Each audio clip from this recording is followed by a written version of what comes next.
E a gente chega ao nosso ponto principal, né, também, que é a primeira lei da termodinâmica. Na aula passada eu já tinha apresentado as leis para você. Falei da lei zero, falei da primeira, falei da segunda, né, que são momentos importantes para a gente. E a gente tem essa primeira lei definida como, né, quantidade ali, né, cadê? Ali, ΔU igual a quantidade de calor menos trabalho, tá bom? ΔU energia interna, variação da energia interna, quantidade de calor é Q, né, que é aquele Q igual a mc delta θ, e o trabalho que é o, né, o Wzinho ali de work, em inglês, tá bom? Vamos lá, galera. Não é muito diferente dos gases, então a gente não tem muita surpresa, tá? Só tem que revisar com você o seguinte, vamos lá. A gente está falando o seguinte, né? Primeiro estado, que é o isotérmico, é temperatura constante. Esse gráfico não é estranho, a gente já tinha trabalhado esse gráfico em outras ocasiões, né? Inclusive lá em gases. Só a única coisa que você vai adotar agora é que o seu ΔU é igual a zero. Aí você vai perguntar, mas por que o ΔU é igual a zero? Galera, olha só, se o estado é isotérmico, ele está dizendo que a temperatura é constante. Logicamente, as moléculas elas não vão se agitar mais ou se agitar menos. Elas vão continuar exatamente como elas estão. Então, quer dizer, se não tem variação do grau de agitação molecular, também não tem variação da energia interna. Então, a energia interna é zero. Porque a energia interna ela é a soma das energias do sistema. Ela depende dessa energia cinética molecular. E se elas não vão se agitar, é zero, entendeu? E se eu aplicar aqui na primeira lei, que é ΔU igual a Q menos trabalho, eu vou ter zero igual a Q menos trabalho. Então, quantidade de calor, galera, vai ser igual a trabalho gerado. O que vai dizer para a gente que todo calor absorvido pelo gás, ele se transforma em trabalho. Tá bom? Então, todo calor vai se transformar em trabalho. Tá? Depois a gente vai ver na segunda lei da termodinâmica que existe, né, a questão do modelo ideal e que a gente não consegue transformar todo o calor em forma de trabalho, né, em máquinas reais, né, só em máquinas ideais, tá bom? Aqui, galera, a primeira lei ainda a gente tem o isobárico. O isobárico é legal porque ele não vai precisar transformar nada. Aí você vai falar, por que não, né? Vamos lá. Opa, pulou aqui. O isobárico, ele fala da ideia de pressão constante, mas se a gente fala de trabalho, a pressão já era constante, então não muda em nada. E quando eu tenho Q igual a mc delta θ, não manipula a ideia de pressão, para mim não muda em nada, ou seja, a fórmula ela continua a mesma, tá bom? Então é o único caso dos 4 casos, né, que eu falei, que é o isotérmico, isobárico, isocórico e o adiabático, que a gente não vai mudar nada, é esse aqui, tá? Ele continua obedecendo aí a lei de Clapeyron, né? E tudo direitinho, bom? Vamos lá. Aqui a gente tem alguns gráficos, né, que é o isocórico. Isocórico a gente vai lembrar, é fácil, né? É aquele que tem o volume constante. Aí você vai falar, pô, mas na outra aula você falou que é isovolumétrico. Pois é, galera, então, isocórico, isovolumétrico, né? Então são nomes que a gente tem como variação. Eu estou te mostrando dois tipos de gráfico, que é um gráfico pressão por volume, que é bem tradicional também, né? E outro que é pressão por temperatura. E a única mudança que eu posso fazer realmente é se eu não tenho variação de volume, o meu trabalho é zero, porque o trabalho depende da variação de volume, né? Você lembra que o trabalho é igual a pressão vezes variação de volume, então se eu não vario o volume, não tem como, então... E aqui eu tenho ΔU igual a quantidade de calor menos trabalho, então mais uma vez eu vou usar a fórmula para modificar o que eu quero. E aí como eu vou transformar, né, esse ΔV, né, a variação de volume aqui em zero, né, o meu trabalho vai ser zero, então aqui vai ficar ΔU igual a Q no final, entendeu? Ó, ΔU igual a Q, tá bom? Então quer dizer que a variação da energia interna corresponde à quantidade de calor, né, absorvida pelo corpo, tá? Se eu tiver um fogareirozinho, né, se o fogareiro estiver fornecendo energia, essa quantidade absorvida ela vai direto, né, para o meu processo, né? Então não existe execução de trabalho aí, tá bom? Vamos lá, galera. O estado adiabático, né, também, aí chegou finalmente, né? Aí você vai me perguntar assim, Celinho, nunca entendi isso, o que é o estado adiabático? Eu li aqui no livro, li aqui na apostila, mas não consegui entender. Galera, é simples, olha só, o estado adiabático é aquele onde não vai haver troca de calor, a definição é essa. Adiabático é aquele que não há troca de calor, tá bom? Ou seja, se não há troca de calor, se eu já alterei o ΔU, se eu já alterei o trabalho, só falta alterar o Q, né? Que é a letra Q. Então eu vou fazer que Q igual a zero, quantidade de calor igual a zero.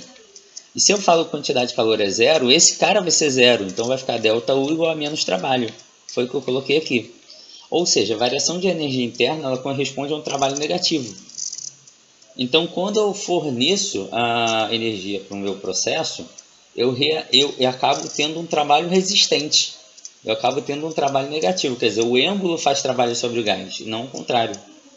Entendeu? Porque geralmente a gente estava acostumado a você colocar um ΔU, né, que fosse positivo, variação de energia interna positiva, e você executar trabalho, você realizava trabalho. Aqui, na verdade, é o contrário, você está recebendo trabalho, tá bom? Então, nesse processo, galera, como não há troca de calor, é tudo feito muito rapidamente. E aqui tem um exemplo da seringa, né, que ele tampa a partezinha, né, e aqui ele pressiona o êmbolo da seringa, né, muito rápido, né, fazendo com que o líquido dentro da seringa ele mude de estado, né, então ele vai sofrer aí uma mudança, tá, do sólido aí para o gasoso, né, ele vai conseguir aumentar um pouquinho a temperatura dele, tá bom? Aqui eu tenho um bizu pro Enem que é bem interessante, né? Assim, fico procurando alguma coisa que seja diferente para vocês e isso aqui eu acho bacana. Ele fala aqui, ó, de 1 para 2, o gás realizou o trabalho às custas da própria energia interna.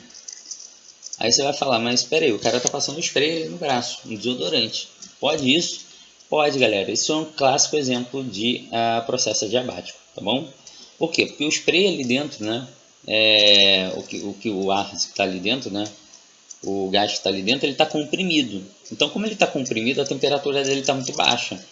Quando ele aperta o spray, o que acontece? Ele sai muito rápido, porque ele está extremamente comprimido, então ele sai em alta pressão. Então, ele não tem tempo de fazer a troca de calor com o meio, porque ele sai muito rápido. Então, significa que a temperatura aqui, ó, é diminuída, né? É bem menor. Então, o vapor é gelado. Então, por isso que às vezes você pega uma questão de adiabática, você acaba observando que tem essa característica, né? Relativa ao gás dele ser gelado no processo adiabático, tá? Exatamente por causa disso, tá? Então, ó, o frasco também se resfria, pois o sistema realiza trabalho reduzindo a própria energia interna. Então, ele, né, por causa dessa caráter dele ser negativo, né? Ele acaba reduzindo a energia interna dele quando ele realiza, né, o trabalho aí, ok? Então, vale a pena pegar um pouquinho disso, tá, galera? Tentar, se você não entendeu, reassiste essa explicação, tá? Para conseguir entender por que esse cara, né, realiza esse trabalho negativo aqui, né? Por que esse cara é gelado. Lembra que a cinética, né, dele tá baixa, a partir do momento que ele aperta ali, o gás sai em alta pressão e ele não consegue realizar troca de calor com o meio. Ele somente, né, fica aí na temperatura que ele tá? Que é baixa mesmo, ok? Vamos lá, vamos fazer algumas observações, né, que são importantes, treinar um pouquinho, né, de exercício, isso é bom. A gente vai fazer a resolução. A gente vai fazer a resolução da lista na quinta-feira, tá? Vou fazer um pouquinho começar a resolver alguns exercícios da lista na quinta, para a gente poder tirar as dúvidas, entendeu? E saber direitinho como é que a gente vai proceder. Vamos lá. Então, olha essa questãozinha aqui, ó. Em uma transformação isobárica, lembra que aquela que tem pressão constante, a pressão do gás vamos lá, galera, eu já sei que ela é constante, eu acabei de falar, né? E sua energia interna aumenta se a diferença entre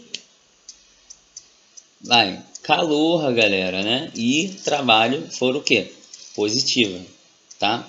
Então, ó, aí, ó, alternativa letra E, constante, calor, trabalho positivo, tá? Completa aí direitinho. Por quê? Aqui, ó, anotei para você. Se a diferença entre o calor e o trabalho for positiva, a variação da energia interna do gás também será, né, positiva. Além disso, nos processos adiabáticos, a pressão, né, do gás é mantida constante, né? No caso, a gente está falando, né, da transformação isobárica, né? Mas aí isso acaba remetendo a gente, né, à ideia do processo adiabático, tá?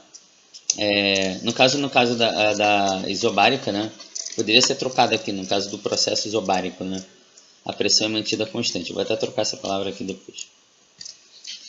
Vamos lá, galera. Pode ser considerado uma outra questão. Pode ser considerado um exemplo de processo isobárico. Vamos lá. O balão de gás hélio, o aquecimento da água no bule, a água subindo pelo canudo devido à sucção, né? Acho que esse aqui é o único que não, né? A gente estudou isso aqui em hidro, né?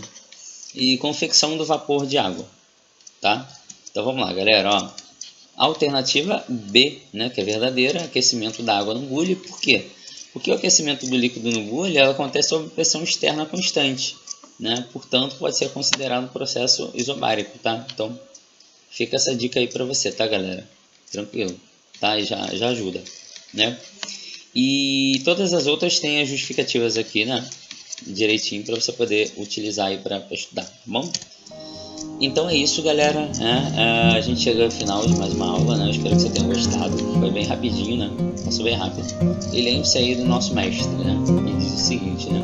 Eu sou o caminho, a verdade e a vida, e ninguém vem ao Pai senão por mim, né? João 14,6. E as palavras de Jesus, tá bom? E que você tenha uma semana maravilhosa e que você consiga estudar em paz, tá bom? Valeu, galera. Até o próximo vídeo, até a próxima aula. Tchau, tchau.